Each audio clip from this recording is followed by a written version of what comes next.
Rory Burns again showed his talents as he struck his second century of the LV County Championship season as his Surrey side got the better of table toppers Middlesex in the eagerly awaited London derby at Lord's. Middlesex lost the toss and found themselves bowling on what looked like a belter of a pitch, and Tim Murtagh thought he'd had Burns out in the first over. Not that he had to wait too long for success as he started his fourth over with the wicket of Graeme Smith, who edged to David Malan at slip. Smith had gone for a 15-ball duck.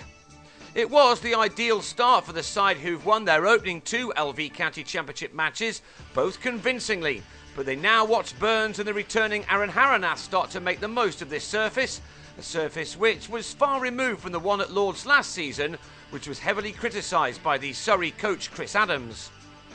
Not that it was all plain sailing by any means for this pair. Toby Roland-Jones appealed vociferously for an LBW against Burns, while Harinarth was fortunate to get away with this edge off Neil Dexter. Burns was also put down by John Simpson, a tough chance off Murtagh, as Middlesex struggled to break through. As the partnership between these two left-handers developed, then so did their confidence. Surrey took a risk in playing Harinarth at 3.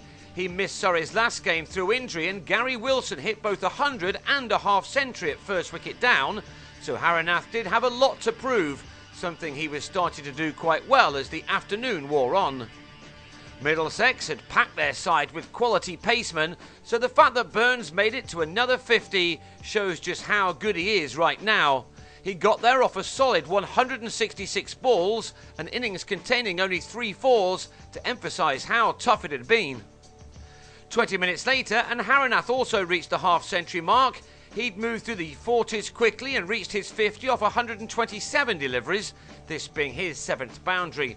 These two were by now batting their side into a good position against this fine attack. Naturally, there has been a lot of interest in one Surrey opener this season, which has perhaps taken some weight off Burns' shoulders. Whatever the reason, he started this summer in tremendous touch, and at the age of just 22 is developing into a very handy cricketer. He'd already taken the Somerset attack for a ton at the Oval and was now moving through the numbers rather nicely again here. He and Harinarth were still together as we moved into the final session, and their excellent work took their partnership for the second wicket to 147 and the total to 152. So, with much relief, Middlesex finally got their wicket, Harinarth on 61, flashing at Stephen Finn and edging behind. There was, however, no stopping Burns, and for the second time this summer he made it to 3 figures, a wonderful thing to do at the home of cricket against your bitter rivals. He delivered what is becoming a customary bow to his teammates after getting to his mark of 251 balls in an innings including 10 fours.